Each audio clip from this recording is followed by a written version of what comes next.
I'm Jamye Wilson and I'm a laser tech here at Progress MD. So laser tattoo removal works by we select the right wavelength according to your skin type and color. The laser penetrates the skin, busts up the ink into tiny particles, and then your body flushes it out.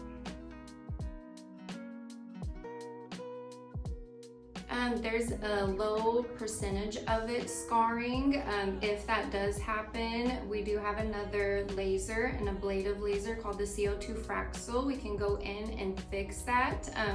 Otherwise, we use very low settings. We use it to your Fitzpatrick scale, your skin type, so we go low and slow. I find a lot of people get it confused with hypopigmentation. So scarring, you can feel it, it's raised. Hypopigmentation is flat. There's no color in the skin. I find that a lot of people confuse those two together. But there's some people that do come in, their tattoo artist was really heavy-handed and it left them with a scar. If that does happen, we do have the CO2 Fraxel to use after, and we can kind of flatten that scar and kind of get the trapped ink out.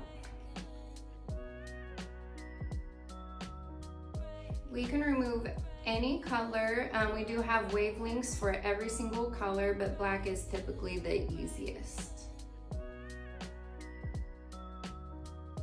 A very broad general idea for professionally done tattoos is about 8 to 12. That definitely goes into a lot of different factors. What type of ink was used. Cosmetic ink goes away a lot faster.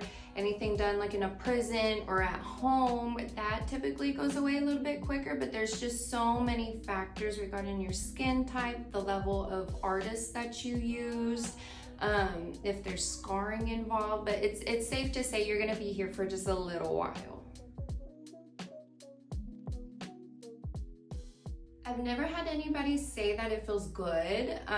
Definitely depends on the area. There's definitely some hot spots on the body that is more sensitive to both men and women. I would say the back, that's very sensitive. Anything from the wrists, fingers, ankles, and feet, that just is really sensitive on everybody. But it's definitely your own pain tolerance.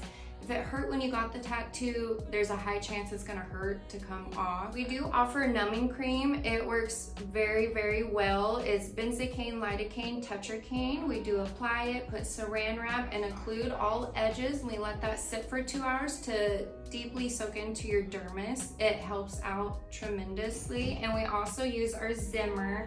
Blows out super duper cold air, and that just kind of helps take that heat out of the treatment.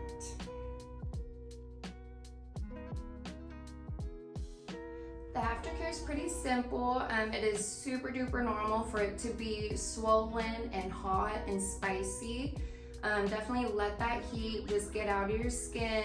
No hot showers for 3 days. No going to saunas, pools, lakes, baths. You don't want to submerge your skin.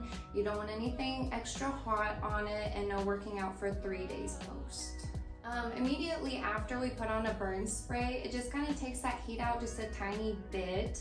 After that, once you get home with clean hands, you just put a little bit of Vaseline or Aquaphor, very thin layer, and then just kind of let it do its thing. Just do that maybe twice a day.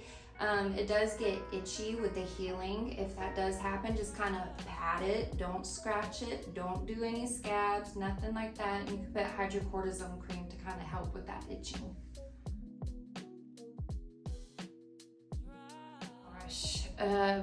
I wouldn't say as much as the tattoo itself, but the stories that kind of come with it on how they got the tattoo, what the tattoo artist kind of did without them knowing. We've had some phallic tattoos, we've had some curse words, a lot of ex-related tattoos, names, wedding bands. A lot of them were kind of like, not pranks, but they've gotten drunk, had too many beers, they go home, they have a friend that can do tattoos. There's a lot of horror stories.